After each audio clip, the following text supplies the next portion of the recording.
विषय काय होता? आमचं जे वक्फचे जमिनीच्या बाबत केंद्र सरकार आणि महाराष्ट्र सरकार जे आहे जे कायदे तयार करत आहे, तर हे कायदे आम्हाला असं वाटतं की बेकायदेशीर कायदे आहेत, ते हे कायदे रद्द व्हावेत ह्याच्यासाठी हे पत्रकार परिषद ठेवलेली होती.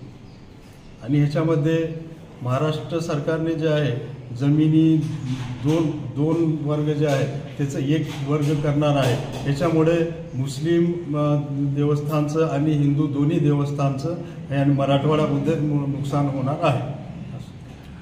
आणखी आता केंद्र सरकार जे आहे वक्फ अधिनियमचे नवीन कायदे जे करणार आहे त्यामुळे ते वक्फचं अनेक हे नुकसान होणार आहे. पण त्यामध्ये जे 95चा जे ॲक्ट तयार केलेला आहे त्यावेळेस विचारवंतांना घेऊन कायदे तज्ज्ञांना घेऊन हा कायदा तयार करण्यात आलेला आहे. यामध्ये आता याच्यामध्ये काही बदल करण्यासारखा नाही.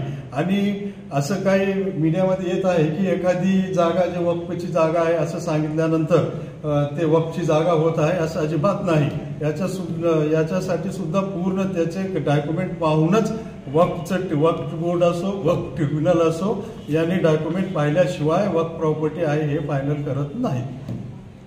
किती प्रॉपर्टी आहे जी नवीन नियम जर लागू झाला तर ती बाधित होईल, अशी संपूर्ण मराठवाड्यात आणि महाराष्ट्रात किती प्रॉपर्टी आहे? किती? मराठवाड्यामध्ये वक्फची जी आहे 58,000 एकर हे आहे आणि महाराष्ट्रामध्ये जे आहे 98,000 एकर जमीन वक्फची आहे. याच्यात मंदिर आणि मस्जिदीला काय नुकसान होणार?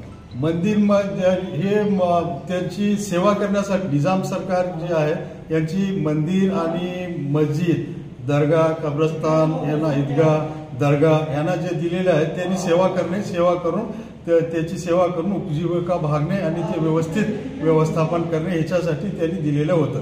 पण याच्यामध्ये खूप मोठ्या प्रमाणावर अतिक्रमण झालेलं आहे आणि महाराष्ट्र सरकार आणि केंद्र सरकार जे अतिक्रमण झालेल्या लोकांना हे नवीन कायदे तयार केल्यानंतर त्यांना फायदा होईल. याच्यामध्ये देवस्थानाला खूप मोठ्या प्रमाणात नुकसान होईल. यासाठी आम्ही जे आहे हे दोन्ही महाराष्ट्र सरकारने जे कायदा करत आहे ते कायदा तर हैदराबाद इन्क्वायरीज अहतियात ऍक्ट यानुसार हे महाराष्ट्र सरकारला अजिबात करता येत नाही.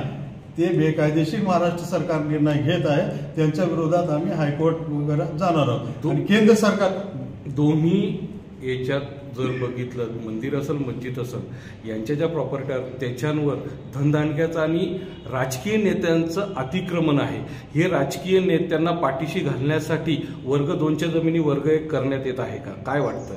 अगदी बरोबर आहे. जे जमिनी आहेत महाराष्ट्रातील कोणत्याही लहान गरीब जे मोलमजुरी करणार आहे गरीब माणूस आहे त्याच्याकडे अजिबात नाही. हिंदूचे देवस्थान असो किंवा मुस्लिमचे देवस्थान असो याच्यामध्ये जे मोठे आहेत, जे धनदांडगे आहेत, जे जात दांडगे आहेत, जे पक्षाचे मोठमोठे जे हे आहेत म्हणजे अनेक पक्षाचे त्याच्यामध्ये आहेत, पक्षाचा मी काही उल्लेख करणार नाही, तर ते मोठे पक्षाचे जे लोक आहेत त्यांच्याकडे मोठ्या प्रमाणात जमिनी आहेत. त्या जमिनी त्यांनी हे देवस्थानच्या इकडून निघून त्यांनी हडप करण्याच्या याच्यासाठी हे एक मधून काही असं हे चालू आहे काय की असं आम्हाला वाटत आहे. त्यामुळं हे नवीन हे काढून काहीतरी तयार करून आणि ह्याच्यामध्ये आम्हाला असं वाटत आहे की ह्याच्यामध्ये हे कायदे जे करणार ह्याच्यामध्ये काहीतरी दिशाभूल करून हे कायदा तयार करून हे जमिनी जे आहेत हे जमिनी संपवण्याचा प्रयत्न करीत आहेत. यासाठी आपण न्यायालयीन लढाई अजिबात आम्ही लोकशाही मार्गाने उपोषण करू, धरणे देऊ, मोर्चा काढू आणि निदर्शने करू आणि हे करू आणि याच्यानंतर आम्ही हायकोर्ट आणि सुप्रीम कोर्टामध्ये सुद्धा आम्ही जाणार आहोत. धन्यवाद. आपलं नाव? मी शेख खुर्रम अब्दुल रशीद साहेब. आमचं वक्फ प्रॉपर्टी वाचवण्यासाठी काम चालू आहे आणि आमच्याकडे खूप मोठे आमची टीम आहे. ते सर्व टीम आहे, वकिलाची टीम आहे आणि सर्वांच्या आम्ही विचार विनिमय करून पुढच्या दिशा ठरवून आम्ही पुढचं मार्ग ठरवू. मराठी चालेल ना? आम्ही बोललेलं चालेल. हे सगळं कायद्याच्या चौकटीत कसं बसणार हे आम्हाला समजून. मैं एडवोकेट शेख शफीक अहमद, मैं हाई कोर्ट में प्रैक्टिस करता हूँ ज़्यादातर. देखिए, जो भी कानून रहता है, किसी भी किस्म का कानून रहो, अगर वो सिटीज़न है इंडियन सिटीज़न है, इंडियन सिटीज़न को उसको ये महसूस होता है कि वो पब्लिक पॉलिसी के ख़िलाफ़ है, क्योंकि क़ानून बनाने के 6 रूल है। 6 रूल में से एक रूल ये है कि वो पब्लिक पॉलिसी के अकॉर्डिंग होना चाहिए, यानी जो पब्लिक के लिए बेनिफिटेड है और पब्लिक के लिए फ़ायदेमंद है वही चीज़ गवर्नमेंट ने अप्लाई करना चाहिए। और कोई भी व्यक्ति है और कोई भी सिटीज़न ऑफ इंडिया है उसको इसका हक है कि उसके ख़िलाफ़ या उसके राइट के ख़िलाफ़ कोई चीज़ उसको जाते हुए नज़र आ रही है तो उसके ख़िलाफ़ वो एक्शन ले सकता है। तो इसीलिए इसके ख़िलाफ़ विरोध किया जा सकता है कानूनन, एज पर लॉ। कानूनी लढाई लढणार आहात, हो ही लढाई लढायला तुम्ही तयार आहात. हो,